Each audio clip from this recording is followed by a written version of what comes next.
And we're live. And we're live. This is episode 16.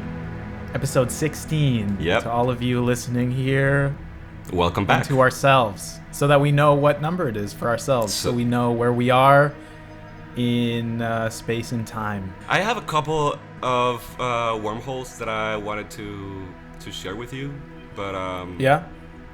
Are you currently reading anything worth mentioning? I have too many books on the go, and this is like a topic I think we could even get into, of like the practice of reading and how different approaches to reading changes so much. Like, I really don't think that my approach of reading, of having 7 books, like 15% read, I think is really not helpful. I don't know if it's because I think it's because I just get so interested in a different book that I have, or I get a new book, or I think or that's whatever, a great approach, by the way. You think it's a great approach, but only if I get back and I actually finish. Sometimes I feel I could just get so like disconnected from the path that I was previously on, and then I don't always boomerang back, and I'm just like, I'm off the tracks for good, as it were. This could be a whole wave, though. So I guess I could throw out. I'm trying to start the human action stuff and try to figure out what that all means, and try to like download some of that and see what sort of ideas and philosophical paths it takes me on. That kind of coincides with Anarchy in the Law, that like. Which is a collection of essays of people writing about basically anarcho-capitalism, or the potential for law and for policing, even how that could function in a society that did not have a government police as the monopoly of force. I'm also, I do feel, however, that my need for, I guess you could put it in, like very shallowly put it into spirituality, but my seeking of sort of grand concepts and is kind of perking its head up again. Maybe just from the logical dryness sometimes of those other books, so it's expanded me elsewhere. So I'm reading those and some other books on the go. Do you have books on the go right now? I do. I have one by Argentinian economist Alberto Venegas Lynch. Right. I'm still not done visiting his mind, and I feel like I've been learning a lot from visiting his ideas, and that's a great convo that we could have in terms of in terms of what ideas sort of may work, may not work politically, and how just exploring the potential. I don't think I have any answers about how. It's just fun to kind of riff on. It's very fun to explore. Good to just make stuff up or pretend to know what we're talking about. Exactly.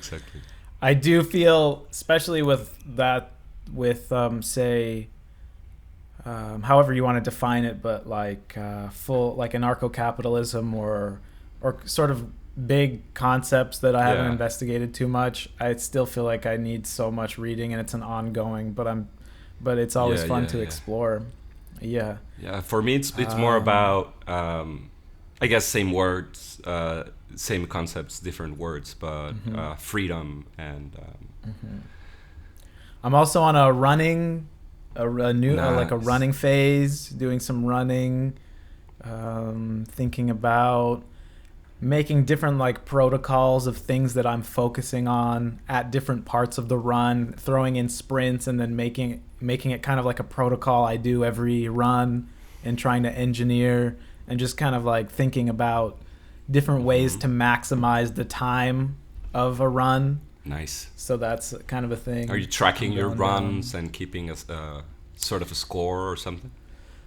I track it with like an old Apple Watch, but it doesn't actually give too much good data, I don't think. It kind of has like the heart rate monitor is really not very reliable.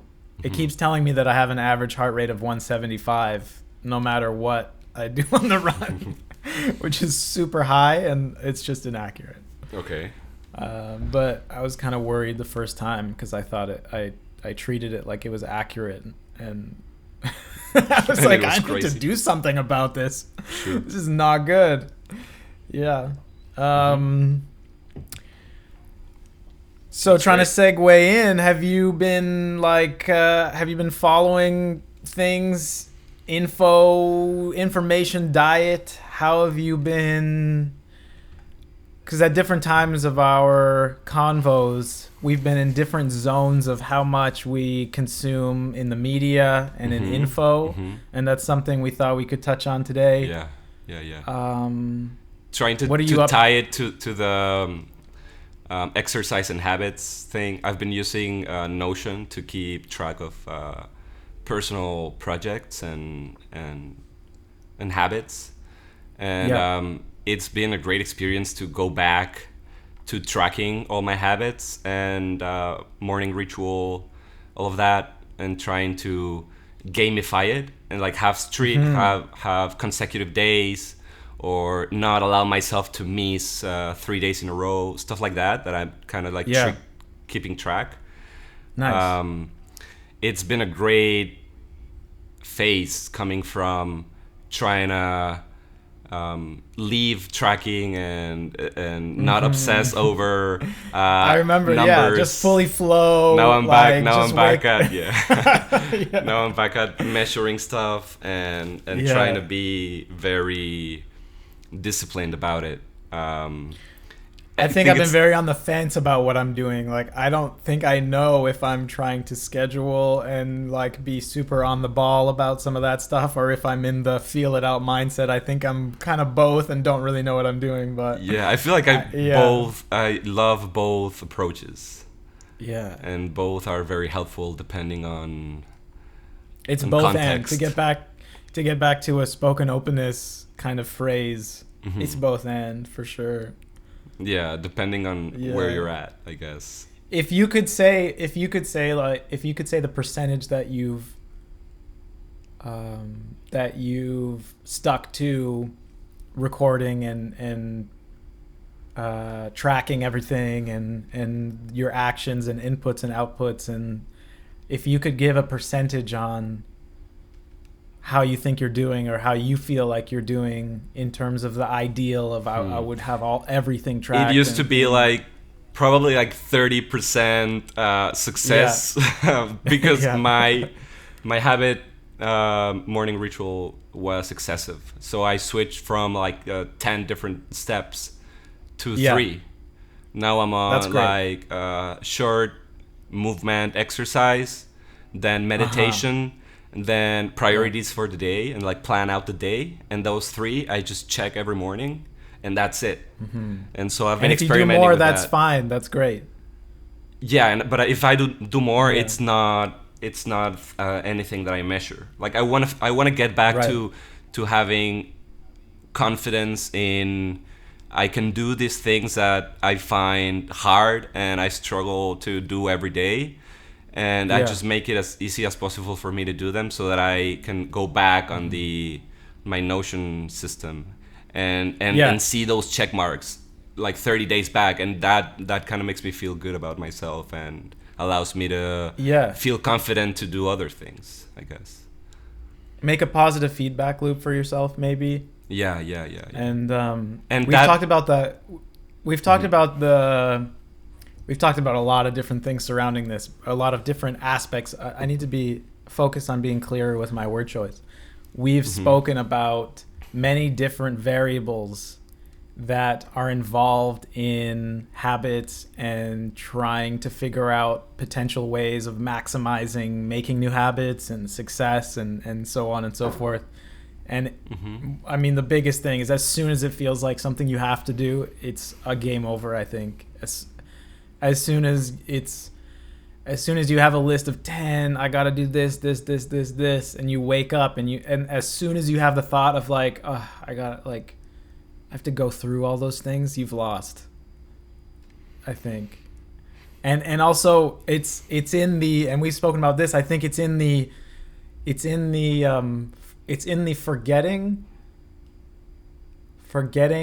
and losing the feeling of inspiration you had that motivated you to do it in the first place, and forgetting about the why. As soon as you forget of the original why and it's just something you have to do, because we go through phases always of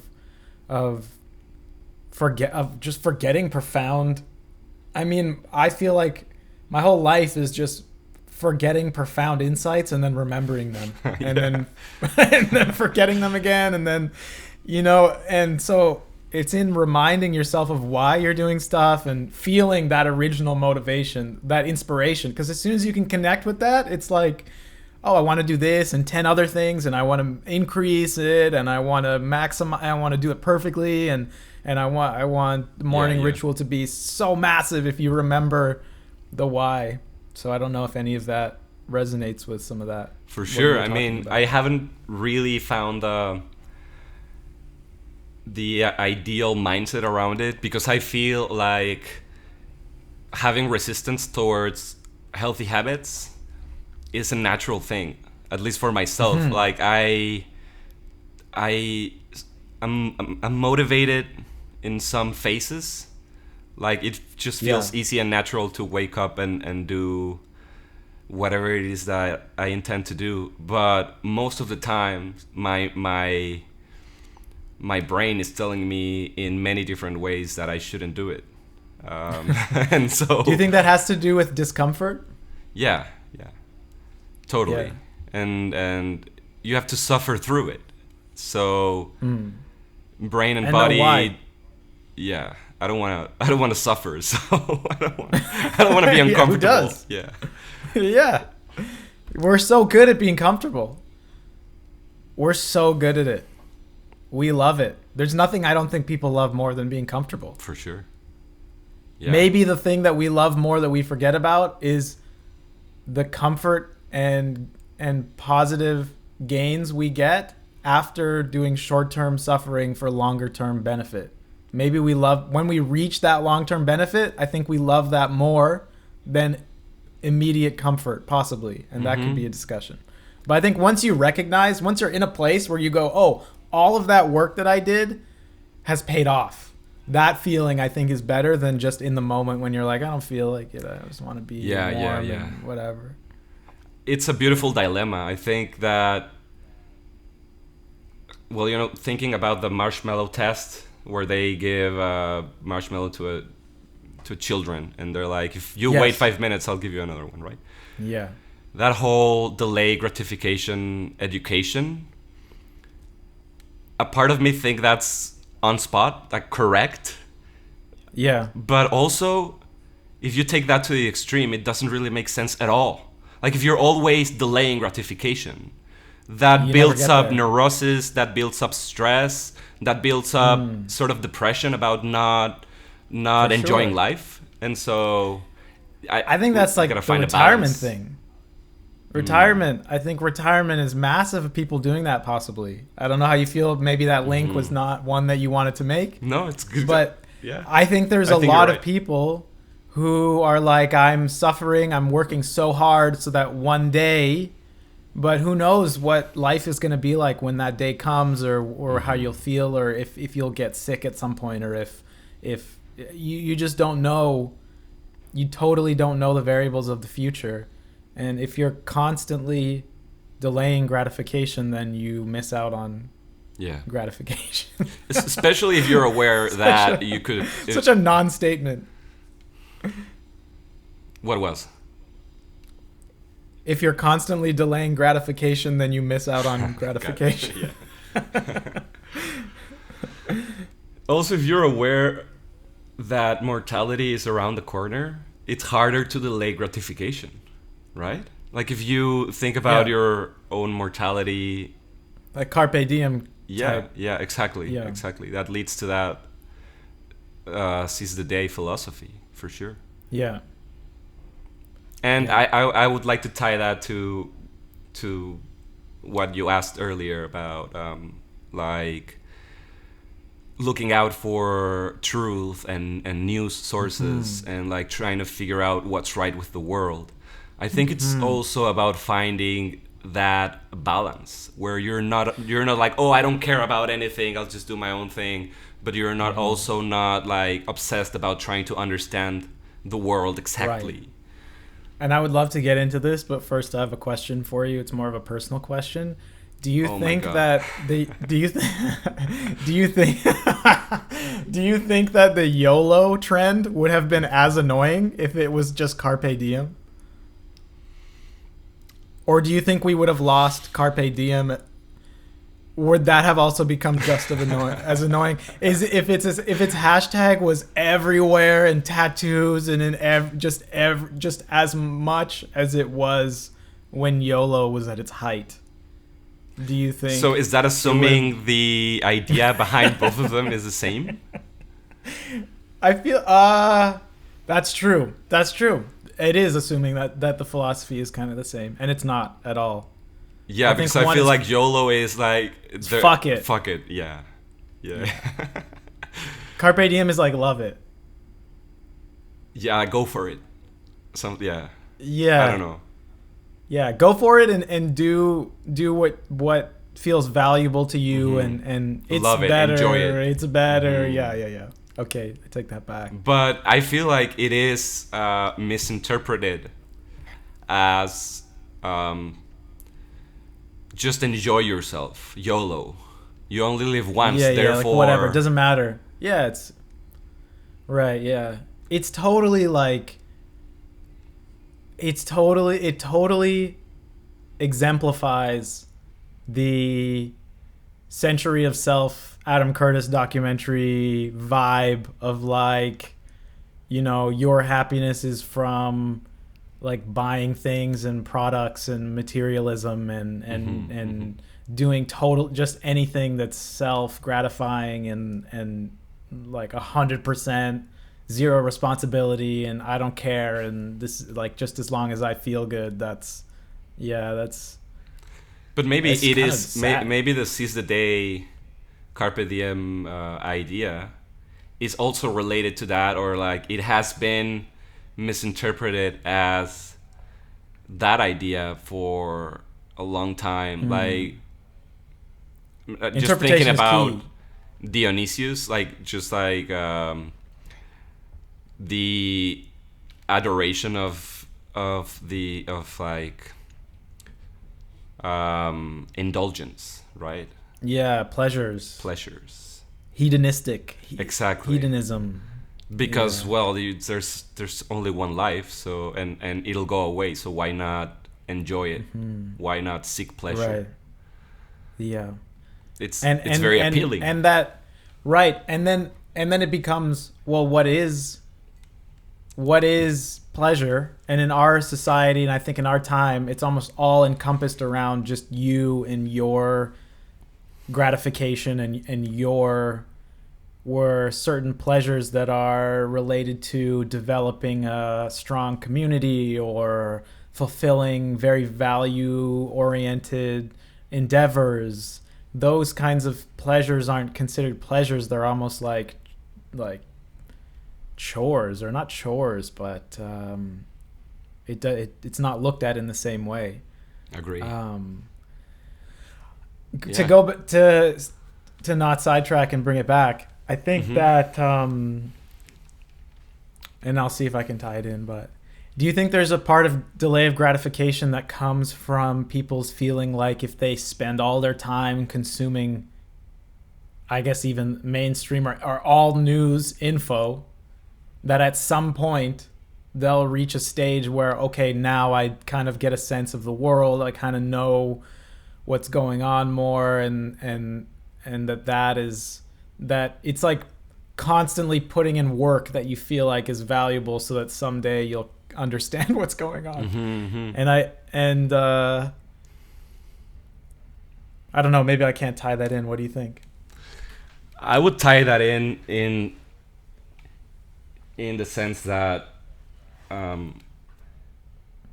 there's ideas or concepts that people tend to understand in different ways. So if you're thinking about delayed gratification, some, like, in my opinion, most people will take that into working towards having money or some kind of stability socially, or like climbing a work ladder, or just working towards building a home. And I guess if you're thinking about, like, this is really meaningful for myself, I want to have a family, I want to have a stable job, and so I will delay gratification so that I can enjoy that in the future. Then it becomes very valuable. But I don't think most people have that clarity. I think most people just look at it as, I have to work, and work is not fun, and I need to be comfortable not having fun for the next 10 years so that I can have that, enjoy that in the future. But there's also, depending on what you value and what you're trying to do about your future, then it could mean completely opposite things. Does that make sense? Yeah. Like, I don't... For sure. Yeah, there's no... The ends is not chosen. It's like, what do you want, and what are you delaying, and why? Definitely why. I think I was just thinking about, like, totally shifting towards the news thing. What was coming up was I was feeling this, that there's this idea that the idea of being an informed citizen, and this notion that that the best way to be informed and to be to partake in civil discourse and decisions and voting and all this stuff is you need to be informed so you can properly involve yourself in democracy and in being aware and making decisions and choices and affecting whatever. But I don't understand how people can truly think that, and this is totally just an opinion, that it is through the even alternative but mainstream news sources, or just the concept of how is it commonplace or common sense or widely accepted belief that it's through news that you're going to become informed, or that's how you're going to come to information that will help you in certain decisions. I think that used to be a technological barrier, and then it just became like, oh, well, we should listen to mainstream media. But that was just because technology wasn't what it is now in terms of information being so easy to access. There's information everywhere. But before the internet came over, you just have to go to the telly. There's only a few. Radio. There's only a few sources, and there's no way, it wasn't as or easy. Or printed newspaper. Yeah. It wasn't as easy to be exposed to alternative narratives than that which was being pushed by the minority, by the by three channels. Agree. Three channels. It was impossible for you to get an alternative narrative. The narrative was 100% controlled by a small group of people. It's not small group of people. I don't mean in a conspiratorial sense. I just mean there was not many sources of news. Except there was I agree, but there was a phenomena that I think it's lost, and it was so valuable, which is like the public plaza. I don't know how to phrase it. Like like people go into the people engaging with each other in the central park, public square. Nice, exactly. Yeah. And then like. Yeah. There's prophets, and there's people chit-chatting with each other, and there's the guy that's like openly revolting. And so that battleground of ideas used to happen in the public square. Have you seen that place in the UK, Speaker's Corner, I think it's called? There's so many videos of it, but there's people, it's like there's still this weird... And I think it's become this place where people argue with, like, it's just arguments. Mm-hmm. But there's a place called Speaker's Corner where people will go, and you can find videos of it's always like this person debating this person. It's a little bit like combatified, or like yeah. It's made social media intensified, of like conflictified. Okay. But totally, there's like. It's people going, I want to involve myself in a discussion with somebody, and in the public square, in sort of a public square, and see where it goes, and not as a sentence on social media or something like truly trivial. Mm-hmm. And do you think that was there though? The public square? Can you repeat that? Do you think that existed? Like in this utopian kind of idea of people getting together on the street, they're walking and just voluntarily erupting in discourse about a variety of subjects. Do you think that happened? I think that happened for sure. I think that was a thing in public spaces, in public square. It's nice to think. Yeah. And also, but I think that lingers today. I think that's still a phenomena where, just like we're both discussing ideas right now, people generally are educating themselves and discussing ideas in their homes, in their social media, in their personal conversations, maybe even at a greater rate than before. And I think that's the real political battleground, just the cultural idea propagation. I have this theory that when ideas are being discussed in a political space, and politicians are throwing ideas out there so that people vote for them, catchphrases, I think that's when an idea is already popular. Like it already went through the small circles, the academia, or I don't know, and then it becomes. And someone in the politicians' communications team was like, we've done a scan of phrases that people respond to, and we've asked and done market research, and if you say this phrase, we really think it's going to bring this demographic into our constituency who wasn't before, and we're 10 points behind on this group of people and this demographic. So if that's true, then when the right ideas are being discussed in a more popular space, platform, then politicians will use those ideas to get votes. Like, I don't think... Yes. It's all a game. Yeah. That's all a game. Yeah. Yeah. What I find... I don't know. What confused me a lot is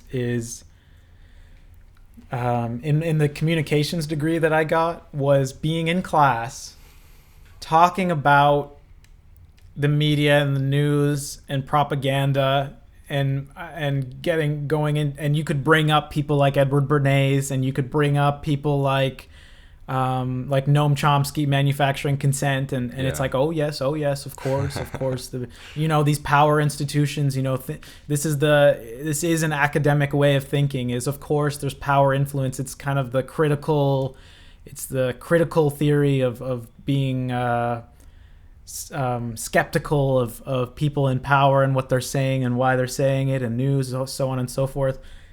But then and then in the next breath, it would be like, oh, but how stupid are these people questioning this mainstream narrative? Or and then it'll be on one certain topic where it'll all of a sudden become, we have this battle to do with disinformation and people who are questioning these authority structures and the news, and how are these idiots questioning the news? It's like, what about 10 minutes ago? We were talking about lying into war, and we were talking about the military industrial complex and the influence of pharmaceuticals and other companies influencing news. And then in the next breath, we're like, there's idiots out there that are questioning the government and making conspiracy theories, and it's like, what? That's media hypocrisy. That's dude, I don't understand it, but I think it also happens on a non-political level. Like, if you have an agenda, then you'll use whatever ideas are out there to help you move that agenda forward. And I think we all do that. But the thing about politicians doing that is that it affects everyone. And so, like, it's, I don't know. Like, I don't want to get necessarily too into politics, and like, my view on that is that all politicians are vote seekers, and they'll just do sell whatever it is they need to stay in power. But I also don't want to get negative or discriminatory on politicians. So I think the thing that I don't know, I just find the most insane is, like, either we trust these institutions, the news and politicians, and either we trust them or we don't. And if we're discussing not trusting them for all of these reasons, and then in the next breath being shocked that there's people out there that don't trust these institutions, it just makes me feel insane. Because I think I'm one of the people who is, I think that I'm consistently skeptical, and I don't know any other reason or any other position that someone could have after all of the examples of the history, and just thinking about influence and thinking about the motivation behind why someone might not be telling the truth. And it just seems insane to jump back and forth between trusting and not trusting. These people tell the truth. They're telling the truth now. Why would they lie? And then being like, of course they're lying. They want to do this, and this. And I think that that's kind of this insane, what is it? Conflict? No, not confirmation bias. It's when you're trying to hold two contradictory thoughts at the same time. Do you know what I'm talking about? Yeah, I don't know the word for that. It doesn't matter. You know what I'm talking about, though. And that's all that matters. Yeah, I mean, I guess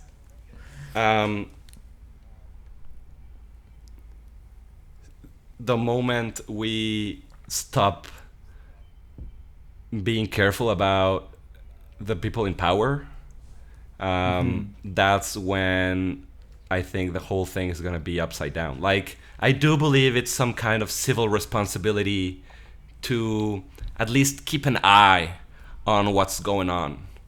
And if what's going on suddenly becomes extremely authoritative or tyrannical or anything that's definitely wrong, then I also think it is a civil responsibility to speak against that. And like try to warn people, like talk to people, like this is happening. Why is this happening? Because like if you're a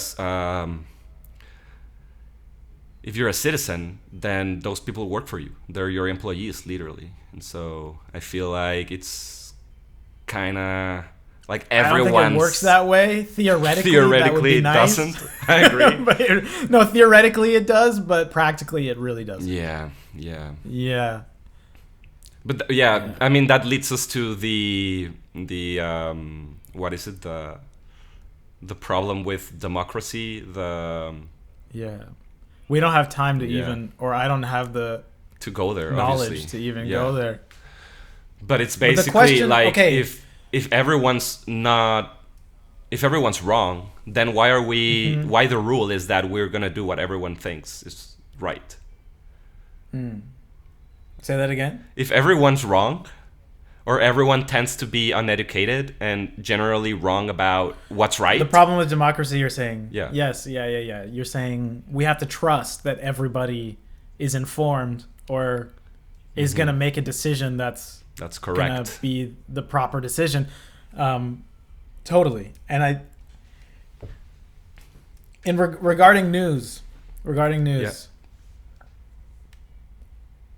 the big question for me is I'll go through phases of consuming lots of news and lots of alternative news and trying to know what's going on, and then I'll realize, or I'll get a feeling that the amount of effort, the amount of countering articles with maybe the other side politically or an alternative source and being like, okay, this is saying this, why would they be lying, here's another place, what are they saying, trying to find just facts, like the amount of work for one claim or one thing that's said in the news media, the amount of work it would take for you to even try and balance it enough or read other things about it or go down the rabbit hole is infinitely more time than I would ever have.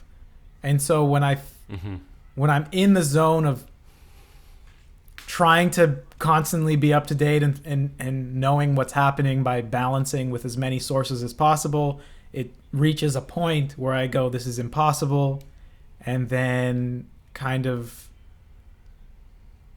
then bounce it off of how is just this process of trying to do this affecting my life. Most of this stuff is fear-mongering and negative and then I basically think that the solution or I mean, it's beautiful when you just shut it off and you don't care. Yeah.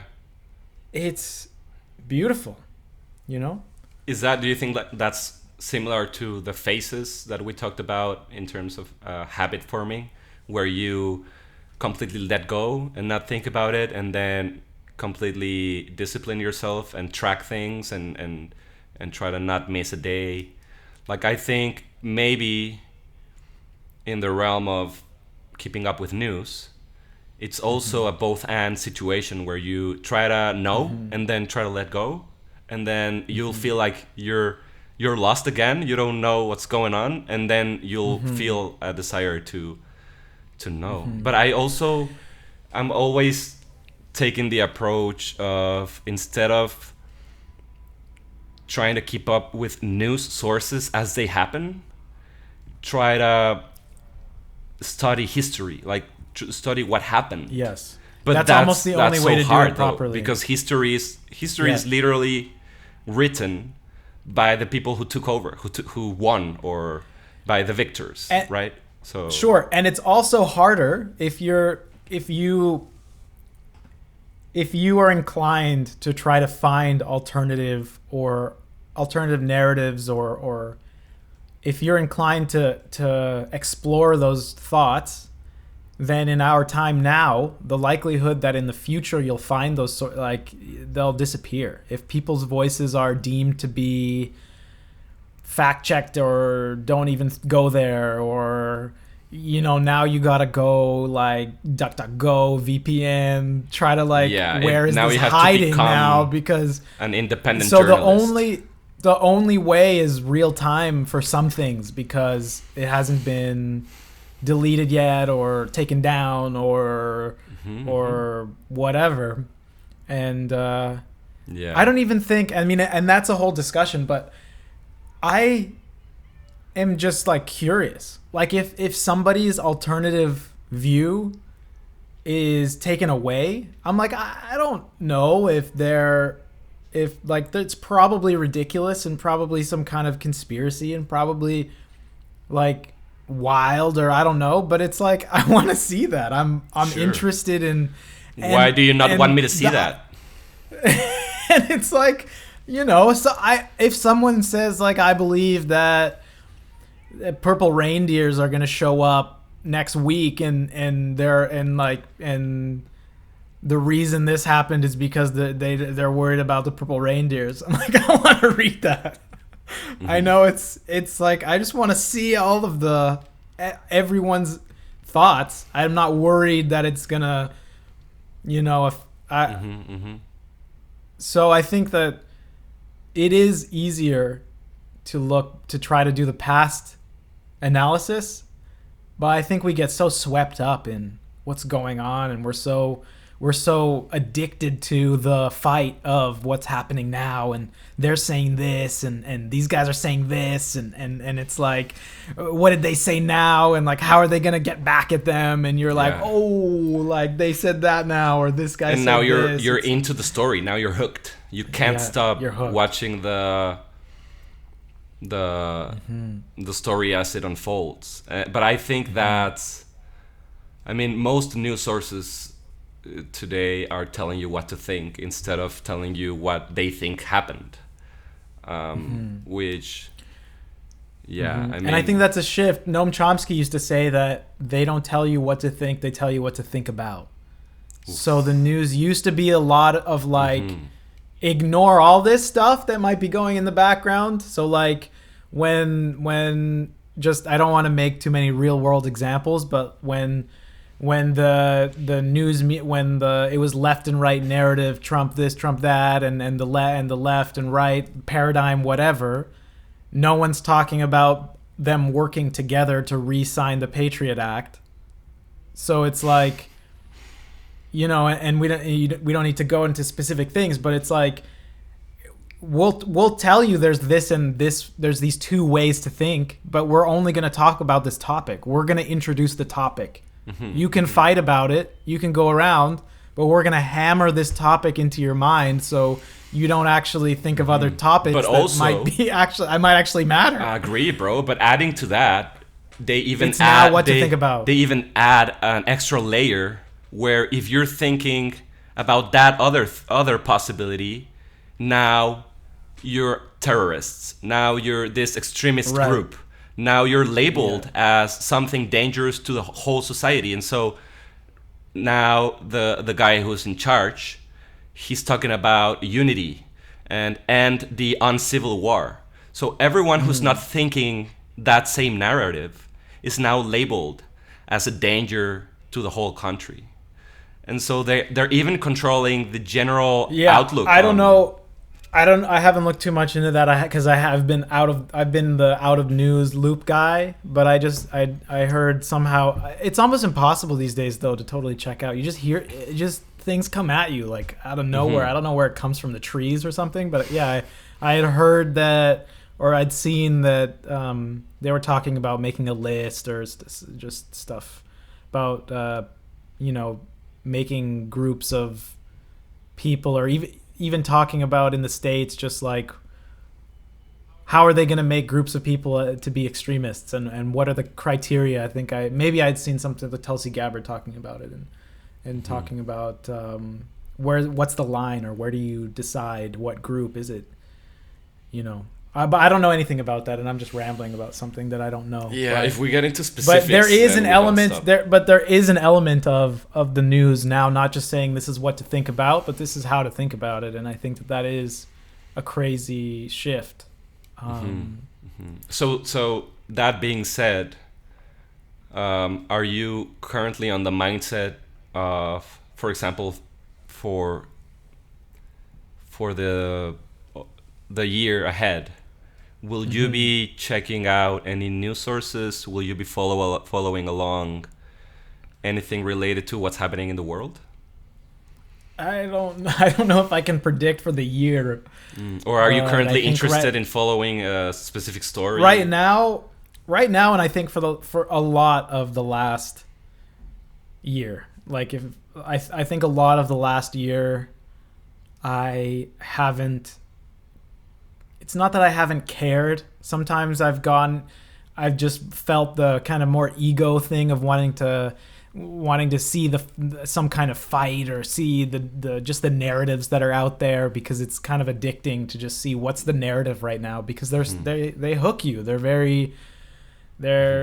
good. That's why the news, they're hanging on to profits by doing this. They're hanging on barely to being on TV, as say the news networks are barely hanging on, and they're getting good at narratives that make you addicted to watching it.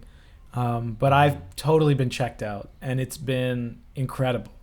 Yeah, it's been incredible in the people I talk to, and just in my life. It's just totally not something that I've thought about, and a massive freedom. So I think I'll continue to do that, or continue to not do, to continue to live in a space where what's important is the day and the moment, and not in worries of potentials, and in consuming these in narratives that I don't know. Have you been deep into the news motherboard? A couple of months ago, but not really. Personally, when something gets censored, I'm very curious to see what it was and why. Right. The whoever's in charge is trying to censor that information, and so I just become curious. But it's not like I'm trying to find what it is that's censored right now, and is it surfacing in some other underground site, and like I did go easy on that. Couple of like pre-election, I just went like, let's, whatever happens. I don't need to follow it. I'll just find out eventually, and I'm focused on other stuff. Because the things that happen, they're so trivial. What's in the news, it doesn't matter. Like none of the things that are built into these massive stories, and it's really soap opera-y, and it's really exaggerated, mostly. Exaggerated, and that's manipulated. Yeah. I do tend to think that stuff matters. Like I do think that I should or have a sense of guilt regarding, you should be aware, you should know what's going on, because it does matter for the future, for my future children, whatever. Like I think what happens does matter in what happens in the world, but since I have zero control over it, it just becomes so frustrating. That's what it feels like. It's just better to not deal with it, because there's nothing you can do about it. So I'll just rather have some family member tell me about it, or randomly listen to it on the news, I guess. Instead of trying to be on the wave. It's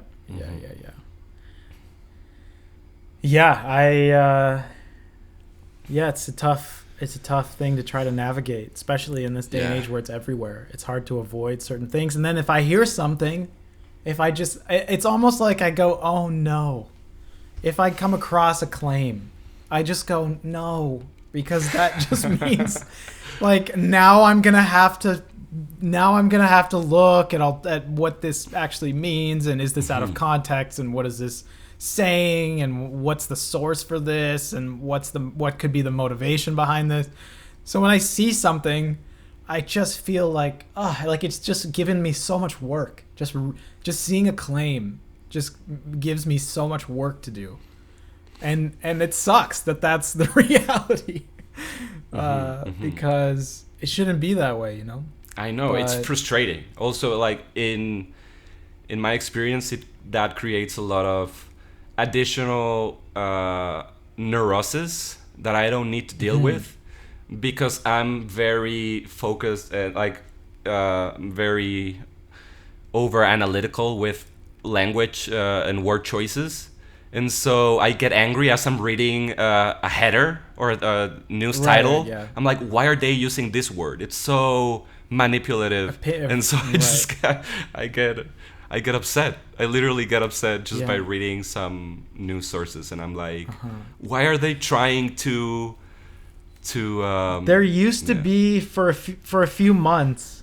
there used to be this website called The Knife that had news articles, or it had stories, and then it was documenting what words in the story was more opinionated, what it gave it like all these statistics and rate of like coverage of a story, and showed you where the biases might be, it was like doing a lot of the analysis work for you, and it was super interesting.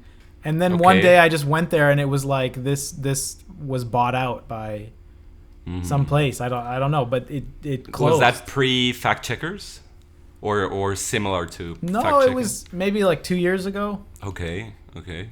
Because I feel that's a real problem that we all deal with, and so the proposition to solve that problem currently is fact checkers, like having an external company fact check the news article. And so people think that's the solution. People think, oh, this is fact checked, now I don't have to deal with should I believe it or not, now I don't have to do the work myself. So people tend to see that as a real solution, but it just makes the problem bigger. Social media is doing that. It just adds posts, saying extra layer to the problem, makes it bigger. Yeah. Yeah. I don't know how it is now, but if you just made a tweet that said vitamin D is good for the immune system, it would be like unverified info, or it would hide it, just something like that. Yeah. And when it gets to that level, you just go, what is happening? Why?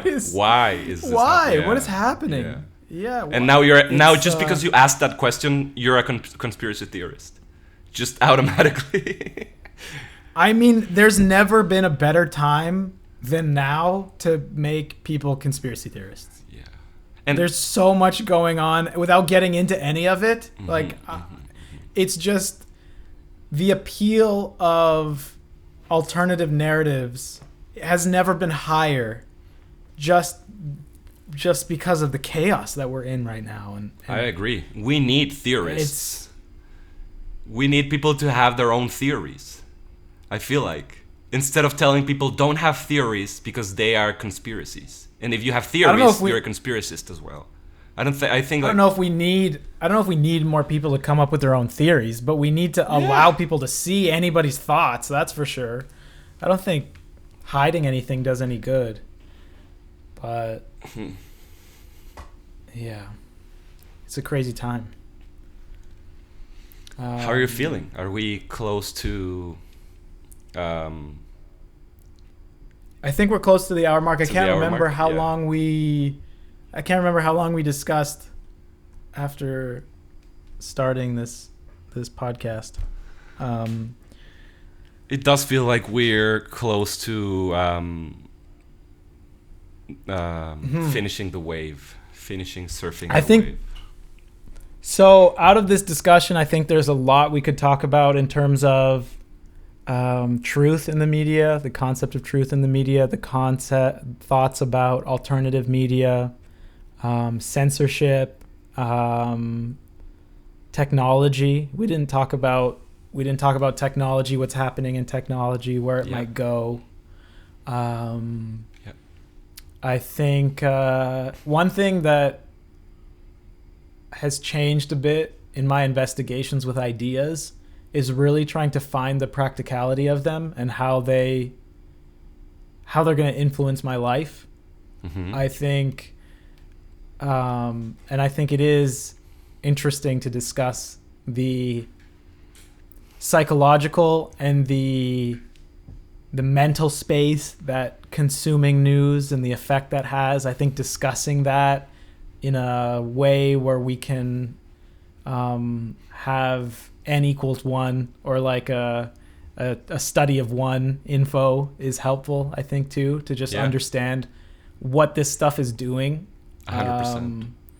Kind of the Marshall McLuhan, the medium is the message, like the medium of news and TV. What is just that as a fact doing as such, and not even the content, but just the act of doing that. Yeah, linking that to communication and language. That's 100%. A big wave.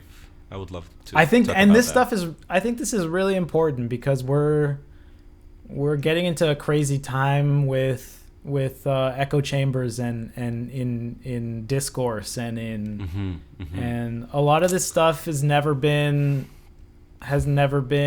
less intellectual and more like really applicable to our lives than right now, especially with everybody stuck at home and not even spending as much time in the real world. We're more invested in the digital world of discourse. Yeah, for sure.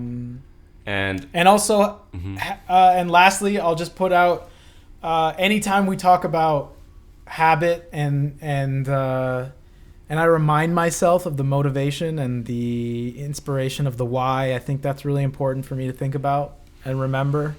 So I'm going to try to carry that and think about that as I move forward with because I've been trying to do morning rituals and kind of fading in my motivation, and I think thinking about why that might be happening is I'm going to investigate that. I think that's been very helpful for me as well. Like motivation is fleeing or transitory. The phases. Yeah. And so I think just plateaus. having a why. Yeah, like you can't trust motivation, right? It helps when it's there, but you can't trust it. So temporary. Yeah. And is the solution to that having a very solid and very clear and highly specific why, intention, purpose? Yeah. That just drives you. I think what we're looking for is the toolbox of tools to use, because I don't think it can just be the motivation. I think it has to be the motivation, and it has to be this, and it has to be reminding of inspiration, and it has to be, and I think those are the things that we discover, talk about, and continue to remind ourselves of, because motivation, when it's there, it feels permanent. You're like, of course I'm going to continue to do this thing. I can fly, of course. Yeah. I'm going to do this every day forever. And before you know it, you're wanting to just be just 3 days from that point. 3 days. Yeah, for sure. Bro. Any final thoughts? Some words are empty vessels. I don't know why I said. I was just thinking about that. Nice. I don't know. That lingered from where we were talking about news and some words are empty vessels. People use them like unity, liberty. They don't mean anything unless you specify what it is that you mean when you use the word. And so I just wanted to say, just get that out of my mind. I was trying to hold on to that thought. I don't know why, but I think definitions, it's very valuable. Man. Definitions are insane. And I think we are insane. What do I mean? That doesn't mean anything. I'm losing clarity in the way that definitions are insane. The necessity of having a society on the same page about definitions has never been larger. Yeah, for sure, man. That's what I mean. That's what I meant when I said definitions. And it is insane. And it is insane in when you're trying to arrive at, okay, what does this mean? And what is this word? Why are we using this word in this phrase? And just being aware that people are using words and they don't mean what you think they're meaning. Most of the time, I think that happens. Yeah. And I think the empty vessel thing is interesting to think about, of words that are just put there to place the writer or the speaker into a echo chamber that you're in. And if you notice that word, you go, I'm in that same club. I'm in that's, or so you think. Kind of, Or so you think. Yeah. That's what it's for, is to make you feel like that. Equality. Oh, yes. Sure. It's so fascinating. We all want it. Equality sounds so great. Sure. Well, progress. What do you mean? Progress. Right. Mm-hmm. Progress means different things. Yeah, for sure. Exactly. It's an empty to vessel. where? You have to clarify. Progress from what to what? Yeah. Yeah. Do we even agree on the problem? Exactly. Mm-hmm. Yeah. It's Yeah, that's why these conversations are so important. People should have them more often. If you're listening, you got this far, try to find someone with whom you can talk freely for an hour. It'll change your life. And this, I mean, the point of this, at least for me, to reframe of having these convos is practicing clarity of thought and following consciously things that I'm saying and trying to be more proactive in my formulating of sentences and in being accurate that what I'm saying is reflecting how I actually feel. And that is a practice. And I'm happy that we're jumping back in, and I'm looking forward to our convos and to continue these discussions and topics moving forward. I agree, bro. It's a great practice, and it's been very beneficial. Also to risk being wrong, or to risk just going full into an idea without being sure if that's gonna lead to the right place, or if that's correct, or like not judging ourselves. Just explore the idea without identifying with it and see where it leads, and then give yourself permission to reevaluate if needed. You don't always know what it is, that the feeling you have when you put that feeling into language, and then you put it out there, and you've chosen words, and it's a active process. When you're doing that, you totally need to risk. It's risky, and so it's great. And then you can bounce those ideas off of each other, doing the same thing at the same time, and hopefully something in the between space is generated that is beneficial. Agree, 100%, man. I appreciate the time. And with that, thank you so much, sir. Thank you, bro. And speak to you soon. All right, talk to you later. Peace. Bye-bye.